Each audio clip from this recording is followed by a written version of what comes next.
Hello guys, मेरा नाम है मीगो और आप लोग देख रहे हो मीगो ट्यूब। चलिए दिस कल्टिवेटर इज गॉड की एपिसोड 63 को शुरू करते हैं। तो गाइस, एपिसोड की शुरू में हम देखते हैं कि प्रोफेसर हुआ टैंगमिंग को जगा रही होती है और इसी के साथ टैंगमिंग अपने आइज को धीरे धीरे ओपन करता है और हम देखते हैं कि प्रोफेसर हुआ टैंगमिंग को पकड़कर रो रही होती है और प्रोफेसर हुआ रोकर कहती है कि तुमने अपने मुंह से खून स्प्लिट किया है। आखिर में क्या करूँ अब, मुझे तो कोई हीलिंग स्किल भी नहीं आती, मैं तो बहुत ज़्यादा यूजलेस हूँ। और टैंगमिंग कहता है कि प्रोफेसर हुआ इसकी कोई ज़रूरत नहीं है, मैंने बस अपने की का कुछ ज़्यादा ही इस्तेमाल कर लिया है। और टैंगमिंग सोचता है कि ये इसलिए हुआ क्योंकि मैंने अपने डिवाइन सेंस का इस्तेमाल करके फोर्सफुली इस इल्यूजन को रीराइट किया और इसलिए मुझे सेलेस्टियल टॉम का बैकलैश को सफ़र करना पड़ा। सेलेस्टियल टॉम की डिवाइन सेंस बहुत ज़्यादा स्ट्रॉन्ग है जिसने मेरे मेंटल पावर को भी सरपास कर दिया। और इसी के साथ टैंगमिंग अपने हाथ से इशारा करते हुए कहता है कि प्रोफेसर हुआ आप वहाँ पर जाइए, आपको मेरे बारे में चिंता करने की कोई ज़रूरत नहीं है। और टैंगमिंग कहता है कि आप उस लाइट के पिलर में जाइए और वहाँ पर मेडिटेट कीजिए और अपने स्पिरिट सेंस को इस्तेमाल करके इसको एक्सपीरियंस कीजिए। और हम वहाँ पर एक लाइट के पिलर को देखते हैं जहाँ पर प्रोफेसर हुआ जाती है और इसी के साथ टैंगमिंग अपने पावर को रिगेन करने के लिए मेडिटेट करने लगता है और प्रोफेसर हुआ उस लाइट पिलर के अंदर अपने हाथ को डालती है। हम वहाँ पर बहुत सारे एंशिएंट सिंबल्स को फ्लोट करते हुए देखते हैं। अभी हम प्रोफेसर हुआ को देखते हैं जो बहुत ज़्यादा सेटिस्फाई होती है और वो कहती है कि ये सेंसेशन बहुत ही कमाल का है और ये बहुत ही अमेजिंग है। और इसी के साथ प्रोफेसर हुआ उस लाइट पिलर के अंदर चले जाते हैं और हम देखते हैं कि लाइट पिलर के अंदर जाते ही प्रोफेसर हुआ के सारे कपड़े गायब होने लगते हैं धीरे धीरे और कुछ ही टाइम बाद प्रोफेसर हुआ एक टीनेजर गर्ल में ट्रांसफॉर्म हो जाती है और इसी तरह कुछ टाइम बाद वो एक चाइल्ड में ट्रांसफॉर्म हो जाती है और लास्ट में प्रोफेसर हुआ एक बेबी में ट्रांसफॉर्म हो जाती है। जिसे देखकर टैंगमिंग बहुत ज़्यादा शॉक्ड हो जाता है और सोचता है कि प्रोफेसर हुआ अभी अभी एक बेबी में ट्रांसफॉर्म हो गई। और कुछ ही टाइम बाद उस पिलर लाइट से बहुत ज़्यादा एनर्जी निकलने लगती है और हम देखते हैं कि ये एनर्जी डिवाइन माउंटेन के चारों तरफ बिखर जाती है और टैंगमिंग उस लाइट पिलर से निकले हुए इस एनर्जी को ही ऑब्जर्व कर रहा होता है। और इसी के साथ डिवाइन माउंटेन में एक आवाज़ गूंजने लगती है और हमें पता चलता है कि डिवाइन माउंटेन का यह पिलर रियलम्ब्रिक थ्योरी के ट्रूथ को दिखाता है और जो भी इस डिवाइन माउंटेन के पीक तक पहुंचेगा उसे रियलम्ब्रिक थ्योरी के बारे में सब कुछ पता चल जाएगा। और इसी के साथ वहाँ पर प्रोफेसर हुआ आ जाती है जो बहुत ज़्यादा सेटिस्फाई होती है और प्रोफेसर हुआ कहती है कि ग्रेड 9 के ऊपर काउंटलेस रियलम्स है जो सच में बहुत ज़्यादा इंसेंट और अमेजिंग है। और इसी के साथ प्रोफेसर हुआ बहुत ज़्यादा एक्साइटेड हो जाती है और कहती है कि टैंगमिंग फाइनली ये मैंने कर ही दिया। और इसी के साथ टैंगमिंग शर्माते हुए अपने आइज़ को क्लोज करता है और कहता है कि प्रोफेसर हुआ अपने नीचे तो देखिए। और इसी के साथ प्रोफेसर हुआ अपने नीचे देखती है और वो ज़ोर से चिल्लाने लगती है और उसे पता चलता है कि उसने दरअसल कुछ भी नहीं पहना है। और इसी के साथ टैंगमिंग और प्रोफेसर हुआ पीआर सिमुलेशन के बाहर आ जाते हैं और प्रोफेसर इनलुई को टैंगमिंग ब्रीथ करता है और प्रोफेसर हुआ शर्माते हुए अपने फेस को ढकते हुए दूसरी तरफ देख रही होती है। और प्रोफेसर इनलुई सोचते हैं कि आखिर इन दोनों के साथ क्या मसला है। और इसी के साथ प्रोफेसर हुआ और टैंगमिंग दिन रात काम करने लगते हैं और सेलेस्टियल टॉम से उनको जो जो इन्फॉर्मेशन मिली इससे वो लोग रियलम्ब्रिक थ्योरी को डेवलप करने लगते हैं। और तभी हमें नेक्स्ट सीन में हानवी यूनिवर्सिटी के प्रिंसिपल के ऑफिस में दिखाया जाता है और प्रोफेसर हुआ प्रिंसिपल से कहती है कि प्रिंसिपल सर आप इसे एक बार देखिए, ये रियलम्ब्रिक थ्योरी का ड्राफ्ट है जिसे मैंने और टैंगमिंग ने एक साथ मिलकर बनाया है।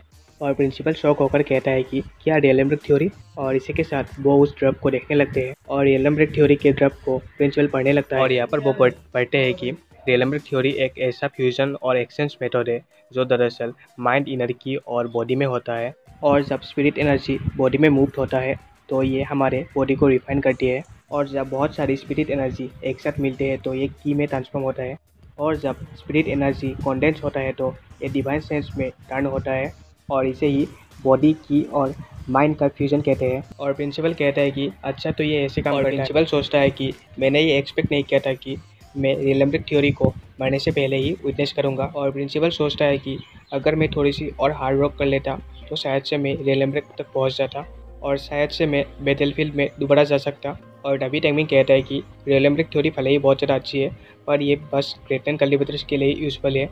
अगर हमें ओवरऑल पूरी ह्यूमैनिटी के स्ट्रेंथ को बढ़ाना है तो हमारे यूनिवर्सिटी को स्टूडेंट्स और लेक्चरर्स के कल्टिवेटर रियलम्स को इंक्रीज करने के बारे में फोकस करना चाहिए। और अभी प्रिंसिपल कहता है कि तुम सही कह रहे हो पर अभी हमारे पास बस कुछ गिने से नहीं ग्रेड 10 के कल्टिवेटर्स है। भले ही हमारे पास अब रियलम्ब्रिक थ्योरी है पर कुछ ही कल्टिवेटर्स इस रियलम्ब्रिक तक पहुँच पाएंगे। और प्रिंसिपल सोचता है कि मैं भी बहुत सालों से पीक ग्रेड 8 कल्टिवेटर में ही फंसा हुआ हूँ, आखिर हम होप भी कैसे कर सकते हैं कि सभी कल्टिवेटर्स रियलम्ब्रिक थ्योरी तक पहुँच पाएंगे। और तभी टैंगमिंग हंसते हुए कहता है कि ये इसलिए क्योंकि रिलेम्ब्रेक थ्योरी की इम्पोर्टेंस बस रिलेम्ब्रेक ही नहीं है, इसकी एक एबिलिटी ये भी है कि ये हमारे सेकेंड कल्टीवेशन रिवोल्यूशन के फाउंडेशन को सर्व करता है। जिसे सुनकर प्रोफेसर हुआ और इनलुई कहते हैं कि क्या सेकेंड कल्टीवेशन रिवोल्यूशन, और टेंगमिंग कहता है कि हाँ, आप लोगों ने सही कहा, हमारे करंट कल्टीवेशन सिस्टम दरअसल हमारे बॉडी और की को डिफाइन करने पर ज़्यादा फोकस देता है और माइंड पावर के कल्टीवेशन को पूरी तरह से इग्नोर करता है। इसलिए मैं ये सजेस्ट करना चाहता हूँ कि हम रिलेम्ब्रेक थ्योरी को कल्टीवेटर्स के फाउंडेशन के लिए यूज़ करें और हम एक कल्टीवेशन ग्रुप और एप्लीकेशन कमेटी को प्रोफेसर हुआ के अंडर में बनाए और हानबी यूनिवर्सिटी को उनको पूरी तरह से फुल सपोर्ट करना होगा और ये रिजल्ट्स हमें सभी स्टूडेंट्स और लेक्चरर्स तक स्प्रेड करना होगा और हमारे पुराने स्टडी मटेरियल्स और कल्टीवेशन मेथड्स को चेंज करना होगा। हमें स्पिरिट सेंस को कल्टीवेट करके इंक्रीज करने के लिए फोकस करना होगा। कल्टीवेशन रिवोल्यूशन बनेगा और हमें सभी सिटीजन्स और सभी कंट्रीज को इस रिलेम्ब्रेक थ्योरी के एरा की तरफ लीड करना होगा।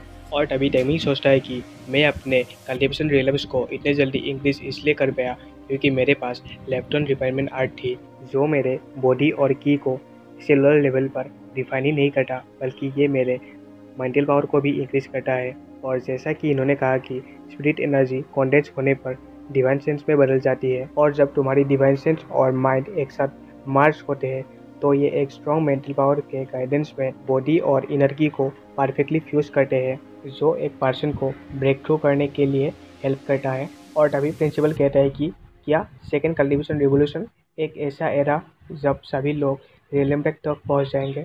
अगर ऐसा सच में पॉसिबल हुआ तो सभी लोग रिलेम्ब्रेक तक पहुंच जाएंगे और सभी कल्टीवेटर्स को इससे रिलेम्ब्रेक तक पहुंचने का एक चांस मिलेगा और हानबी यूनिवर्सिटी के नाम को इतिहास के पन्नों में गोल्डन वर्ड्स में लिखा जाएगा। और टेंगमिंग कहता है कि सभी यूनिवर्सिटीज़ को अपना एजुकेशन सिस्टम चेंज करना होगा और हमें गोल्स को सेट करना होगा और जो स्टूडेंट इन गोल्स को फुलफिल नहीं कर पाते उनको हमें एक्सपेल करना होगा।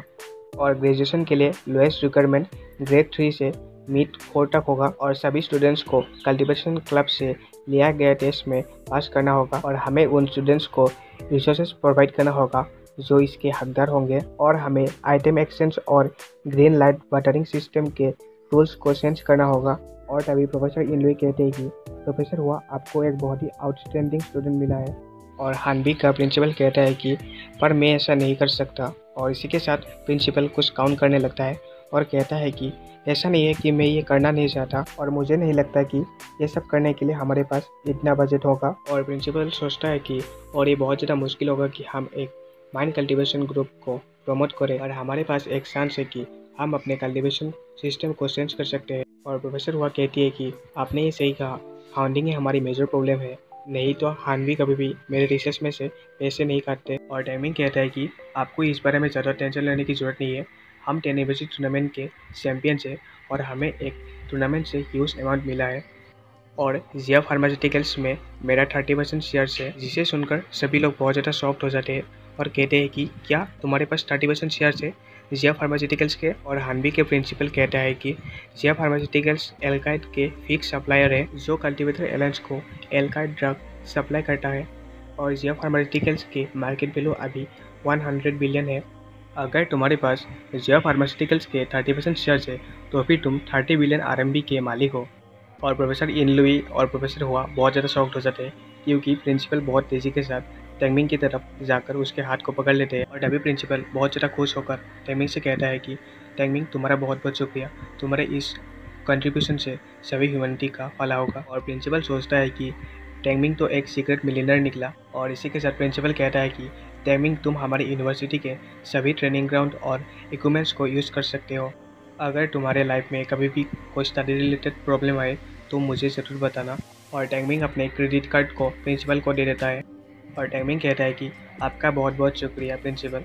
और तभी टेंगमिंग सोचता है कि ये मेरे लिए बहुत ही अच्छा है क्योंकि अब से मैं यूनिवर्सिटी में जो भी चाहूँ वो कर सकता हूँ। और तभी टेंगमिंग प्रिंसिपल से कहता है कि प्रिंसिपल सर, अभी मुझे एक इम्पोर्टेंट काम है, क्या मैं यहाँ से जा सकता हूँ। और प्रिंसिपल कहते हैं कि तुम जा सकते हो। और इसी के साथ टेंगमिंग वहाँ से जाने लगता है और सोचता है कि एलन मास्टर, मैं आपके पास आ रहा हूँ। और गाइस, इसी के साथ हमारे एपिसोड 63 यहीं पर ख़त्म होता है गाइस। मिलते हैं गाइस दूसरे एपिसोड में। शुक्रिया, टाटा, बाय बाय।